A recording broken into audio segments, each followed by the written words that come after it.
வணக்கம். நான் ராசி கதைக்கிறேன். நாய்க்குட்டிகளை பற்றி கதைக்க போகிறேன். ஸ்ட்ரீட் டாக்ஸை பற்றி கதைக்க போகிறேன். ஸ்ட்ரீட் டாக்ஸை பற்றி கதைக்கிறது சில பேருக்கு பிடிக்கும், சில பேருக்கு பிடிக்காது. பிடிக்காதாக்கள் தட்டி விட்டுட்டு போங்க, ஸ்கிப் பண்ணிவிட்டு வேறு ஏதாவது பாருங்கள். நாய்க்குட்டிகள் மீது, அதாவது டாக்ஸ் மேலே லவ் உள்ளாக்கள், அன்பு, லவ்ன்றது வித்தியாசமான லவ்கள் இருக்குது. நான் சொல்கிற லவ் தாய்மை. அன்பாக பார்க்குறவங்களுக்கு ஒரு சில டிப்ஸ், அவ்வளோதான், வேறு ஒன்றும் இல்லை. நிறைய பேர் ஸ்ட்ரீட் டாக்ஸ் நாங்கள் வளர்க்குறோம், நாங்கள் வீடியோ போடுறோம், அதால் தூரத்தில் இருந்தெல்லாம் நீங்கள் கேட்குறது, எங்களுக்கு கொட்டி தருவீங்களா, நாங்கள் எடுக்கட்டுமான்னு சொல்லி. அப்படியானவர்களுக்கு நாங்கள் அதை இல்லைன்னு சொல்லாமல் எடுங்கன்னு தான் நாங்கள் சொல்கிறோம்.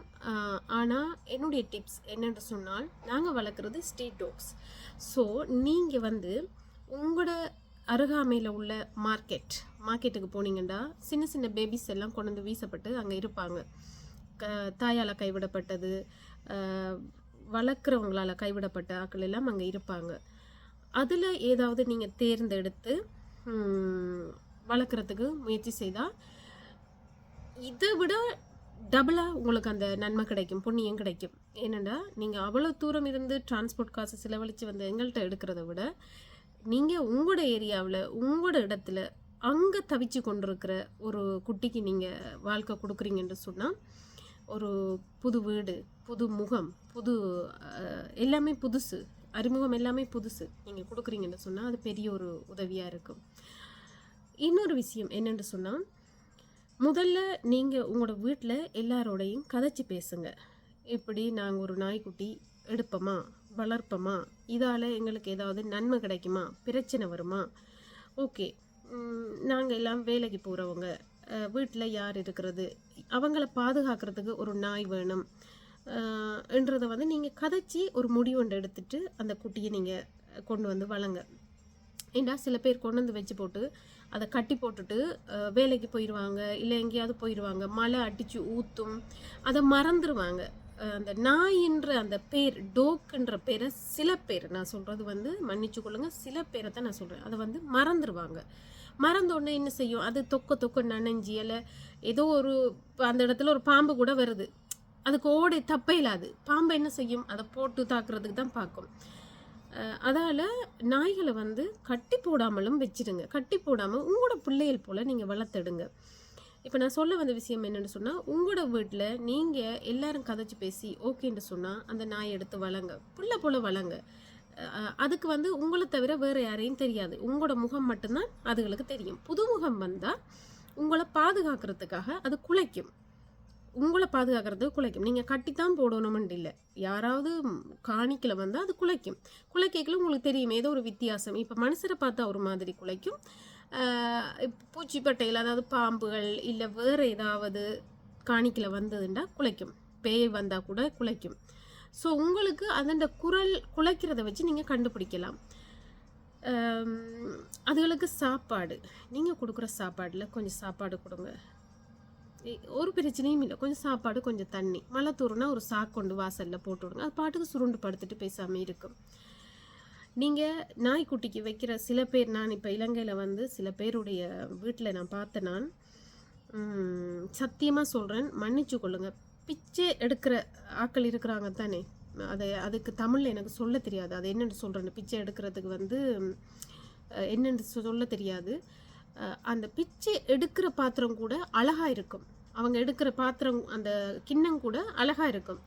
அதை விட மோசமான நிலைமை, அந்த உடைஞ்சி பழுதா போய் கணநாள் கழுவி, சில பேருடைய வீட்டில் நான் பார்த்தேன், நான் கணநாள் கழுவி அதுக்குள்ளேயே அந்த சாப்பாட்டை போட்டு போட்டு புழுத்து போய் அப்படியெல்லாம் இருந்தது. அதெல்லாம் நான் எடுத்து வீசினேன், ஒரு சிலர் வீட்டை போய் நான் வீசினான். ஸோ அப்படி செய்யாதீங்க. அது அந்த நாய்க்குட்டி உங்களுடைய ஒரு, இப்போ எனக்கு ஒரு பிள்ளை இருக்குன்னு வைங்களேன், என்னுடைய பிள்ளை மாதிரி தான் அதுக்கு எங்கட முகம் மட்டும்தான் அதுக்கு தெரியும். என் அப்பா, என் அம்மா, இல்லை யாரோ என்னை வளர்க்குறாங்க, அந்த ஒரு உருவம் மட்டும்தான் அதுக்கு தெரியும். அப்போ நீங்கள் அந்த உருவத்துக்கு நீங்கள் துரோகம் செய்யக்கூடாது. பாவம், நாயின்றதுக்காக நீங்கள் அதை கேவலப்படுத்தக்கூடாது, அசிங்கப்படுத்தக்கூடாது. உங்களுடைய ஒரு சுயநலத்துக்காக நாய் வீட்டுக்கு வேணும், பாதுகாப்புக்கு வேணும், உங்களுடைய நகைகள் பணங்களை வந்து பாதுகாக்கிறதுக்கு இப்படி ஒரு ஜீவன் வேணுமுண்டா அப்போ நீங்கள் அதுக்கு நல்லா தானே கவனிக்கணும், அன்பாக தானே கதைக்கணும், அன்பாக தானே அதுக்கு ஏதாவது செய்யணும். அது நன்றியோடு இருக்கும் தானே. அதுக்கு வந்து நீங்கள் இப்படி சாப்பாடுகள் பழசு பட்டையை போட்டுட்டு 2 நாள் முழுக்க அந்த நாயை விட்டுட்டு எங்கேயாவது போய் வந்தீங்கன்னா அந்த நாய் தவிக்கும். அது கதைக்க தெரியாது, எனக்கு பசிக்குது, எனக்கு சாப்பாடு தாண்டு. ஆனால் இதே உங்களோட பிள்ளையில நீங்கள் விட்டுட்டு அப்படி போவீங்களா? 2 நாள் தனிமையில் விட்டுட்டு போவீங்களா? பிள்ளை நீ கொத்துரொட்டி வண்டி சாப்பிடு, சமைக்காட்டி தோசை வண்டி சாப்பிடு, இட்லி வண்டி சாப்பிடு, புட்டு வண்டி சாப்பிடு, நல்ல குடல் கறியோட எதையாவது வண்டி சாப்பிடுன்னு சொல்லுவீங்க. ஆனால் இது நாய் என்றபடியா அதுகளை விட்டுட்டு அனாதையாக்கி விட்டுட்டு போகாதீங்க. உங்களுக்கு வளர்க்க விருப்பம் இல்லாட்டி தயவு செய்து வேண்டாதீங்க. நாய்களை வேண்டி அதுகளை துன்பப்படுத்தி அது அழுது கடவுள்கிட்ட மண்டாடி ஏன் என்னை இப்படி ஒரு வீட்டை அனுப்பி இப்படி செஞ்சேன்னு சொல்லி தன்னுடைய வேதனையை சொல்லிக்கல. எங்களுக்கு என்ன செஞ்சாலும் தடையாத்தான் இருக்கும், என்ன செஞ்சாலும் எங்களுக்கு தடையாத்தான் இருக்கும். யோசிங்க, கொஞ்சம் யோசிங்க. குடும்பத்தோடு சேர்ந்து ஆலோசித்து நாய்களை வேண்டுங்க, இல்லை எடுத்துட்டு வாங்க, வளங்க. இதைத்தான் இப்போதைக்கு நான் சொல்கிறேன். உங்களுக்கு பிடிச்சிருந்தா சப்ஸ்கிரைப் பண்ணுங்கள், இல்லைன்னு சொன்னால் தட்டி விட்டுட்டு பேசாமல் இருங்க. என்னை பொறுத்தளவில் நாய் என்றாலும் தெய்வந்தான், மாடு என்றாலும் தெய்வந்தான், மனுஷர் என்றாலும் தெய்வந்தான். ஏண்டா சில மனிதர்கள் நாயை விட மிஞ்சி அழுகி இருக்கிற நாய் எடுத்து குளிப்பாட்டி அதுக்கு சாப்பாடு கொடுத்து அதை தடவி அதுக்கு போத்தி அதை இவ்வளோ பக்குவமாக பார்க்குறாங்க. சில பேர் இதெல்லாம் சொல்லவே முடியாது, அப்படி கடவுள் ரூபத்தில் வந்து அவங்க செய்கிறாங்க. ஸோ நீங்கள் அவ்வளவெல்லாம் செய்ய தேவையில்லை. இருக்கிற நாயை வடிவாக பார்த்தா காணும். நாயை வீட்டோட இருக்கிற நாயை மறந்துடாதீங்க. அது உங்களில் ஒரு ஜீவன், அதுக்கு உங்களை தவிர வேறு யாரும் இல்லை. நன்றி.